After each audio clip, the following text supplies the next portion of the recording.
oh, do I have buyer's remorse for having drugged this out, but it's probably a good thing because remember we had art that was grouped and then we had these three that were live paint objects.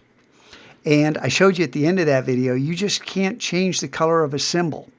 You can edit the symbol and save it, but what you're going to do is you're editing the symbol out here. In the library, this symbol is an instance.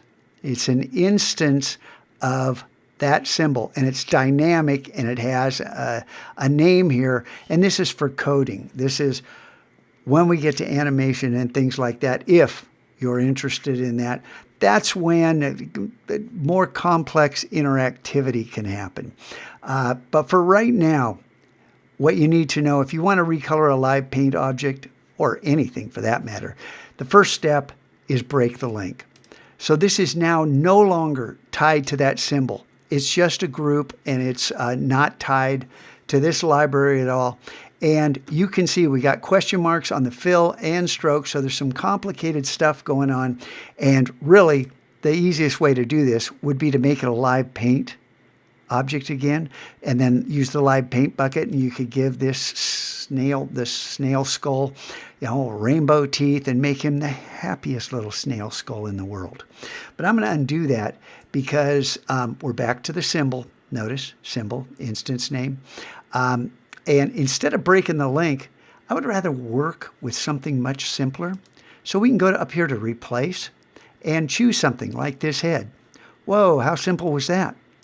And now with this head, which is a symbol and it has an instance name, and just like the other one, now we can break the link and just change the stroke color.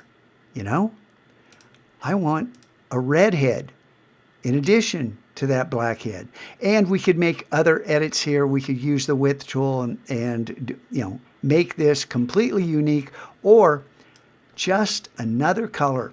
And that, of course, we would name this correctly, and then, of course, drag it around and reposition it so it would be right next. We'd have the black head and the red head right next to each other, so we could always, swap them out, right? And it resized because this symbol was made from an object this size. You can always resize things, okay? So recoloring, breaking links, replacing, I think you start to see that there's some possibilities. And if I jump over here, we have just a simple simulated 3D cube. This is isometric art. Of course, it's flat. It looks three-dimensional because the sides are colored to simulate a light source. And then with this, what could you do by replacing some of these and some of these? Whoops, there we go. Start to get the idea. Whoops, not there, up here. And we'll go with that blue. So you start to see you can kind of change things quickly. And there's far more to it than that. But lots of fun with symbols. I want you guys to start building your library.